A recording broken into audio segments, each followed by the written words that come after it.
Hello, everyone, welcome back to the channel Future Force Skies and Skills. Please subscribe and like my videos. Today we dive into one of the most shocking and dramatic events in recent history, an event that has shaken the political landscape of Russia and left the entire world in awe and speculation. The iconic Moscow City Towers, those gleaming skyscrapers symbolizing Russian modernity and ambition, have been hit by drones in an unprecedented strike. This incident has not only exposed vulnerabilities, but also opened a new chapter in the ongoing war dynamics between Ukraine and Russia.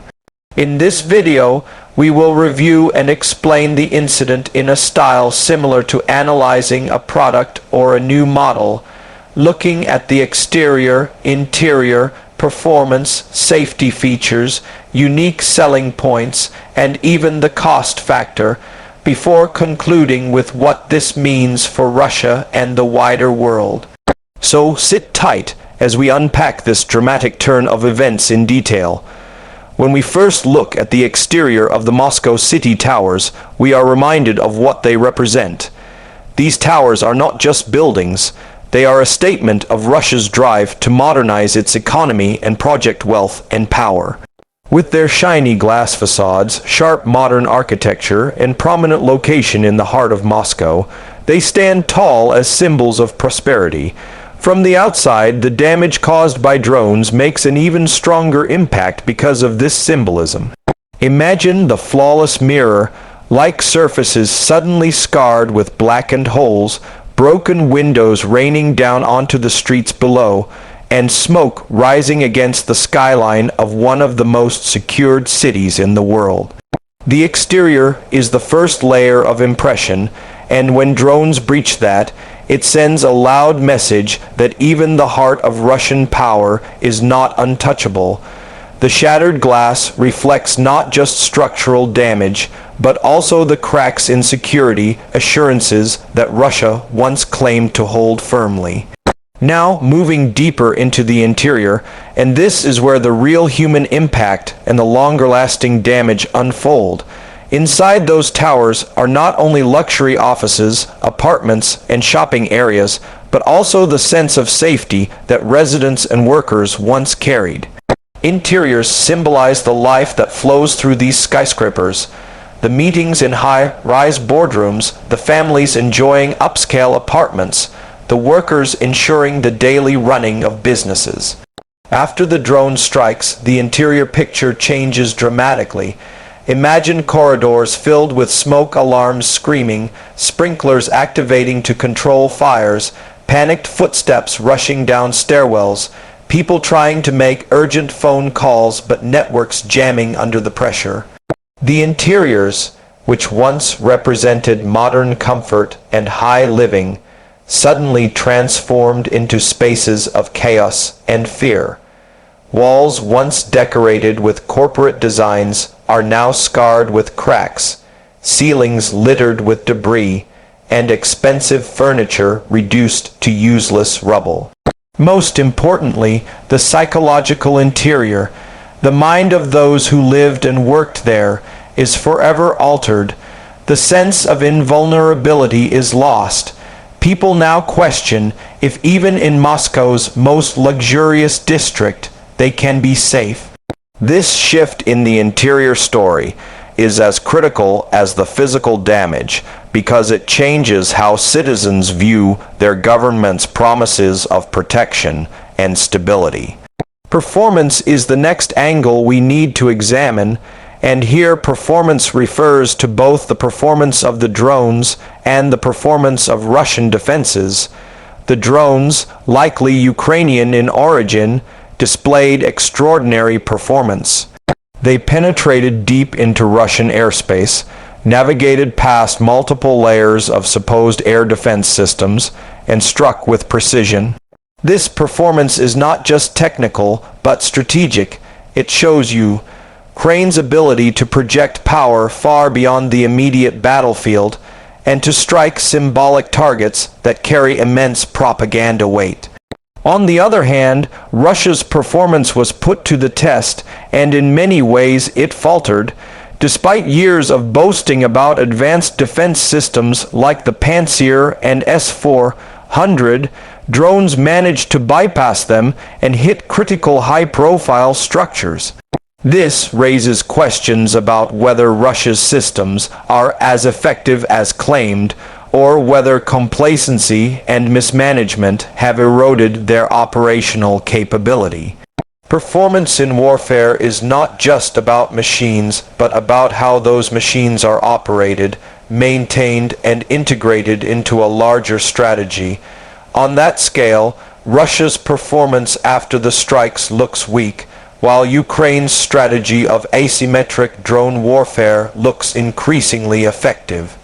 Safety features come next, and here the story is complicated.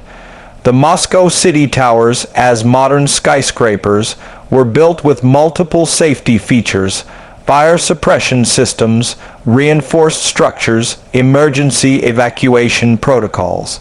In many ways, these features did their job. Fires were contained, casualties minimized, and buildings did not collapse. Yet the strikes revealed that no matter how advanced safety systems are, they are not built to counter wartime drone attacks. These are civilian towers, not hardened bunkers. Safety features may save lives in case of fire or earthquake, but they cannot provide protection against explosive warheads crashing into the sides of the building. The bigger question is about the safety features of Moscow itself as a city. For years, Moscow was presented as one of the most secure urban environments in the world, shielded by layers of defense. The fact that drones could reach the heart of the capital shows that those city-wide safety features are ineffective against a determined enemy using small, mobile, and hard-to-detect technology. Safety, therefore, has been exposed as an illusion. People in Moscow are now forced to accept that even the tallest towers with all their built-in precautions are vulnerable when the larger shield of the state collapses. When we talk about unique selling points, this incident offers some striking lessons. The unique selling point of the Moscow city towers was that they represented Russian resilience, modernity, and a break from the Soviet past. They were designed to showcase that Russia could build structures on par with New York, London, or Dubai. Their unique appeal lay in their futuristic architecture and their role as the new face of Moscow. But the drone strikes ironically gave them another unique point. They are now global symbols of vulnerability. Unlike other skyscrapers that stand as symbols of progress, these towers now stand as reminders that progress without security is fragile. For Ukraine, the unique selling point of this attack lies in the psychological and propaganda victory. Unlike large military confrontations that may go unnoticed globally, the image of drones striking Moscow's financial heart is a story that grabs headlines, sparks debate, and shakes confidence inside Russia. It proves that warfare in the modern age is not just about tanks and missiles, but about narrative control and symbolic strikes. Price is another factor we cannot ignore. In terms of direct cost, repairing the Moscow city towers will require millions of dollars. The glass panels, the interior refurbishments, the restoration of utilities, and the psychological cost for tenants, all of these add up. Insurance claims will rise, businesses may relocate, and foreign investors may shy away from placing money in Russian projects. But the larger price is political and strategic. The price Russia pays is the humiliation of seeing its capital exposed. The price is the loss of confidence from its citizens who expected protection. The price is the encouragement it gives Ukraine and other adversaries who now see that even the Kremlin's backyard can be reached. The economic price merges with the political price, creating a burden that Russia will struggle to carry. And for Ukraine, the price paid to build and operate those drones is minimal compared to the massive cost they inflicted on Russia. This asymmetric price balance is what makes drone warfare such a powerful modern tool. Finally, in conclusion, the strikes on the Moscow city towers mark a turning point in the perception of the Russia-Ukraine war.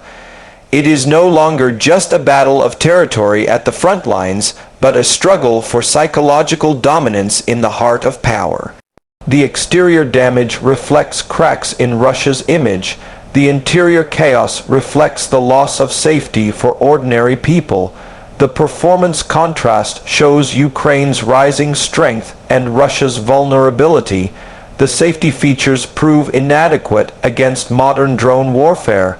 The unique selling points shift from strength to fragility, and the price shows how asymmetry defines modern conflicts.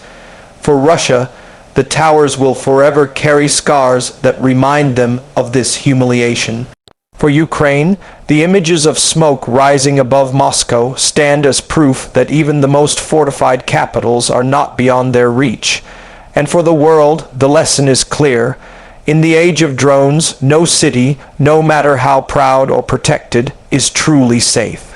This is the story of the Moscow city towers hit by drones, a story of shock, symbolism, and shifting power in a war that continues to redefine the rules of modern conflict.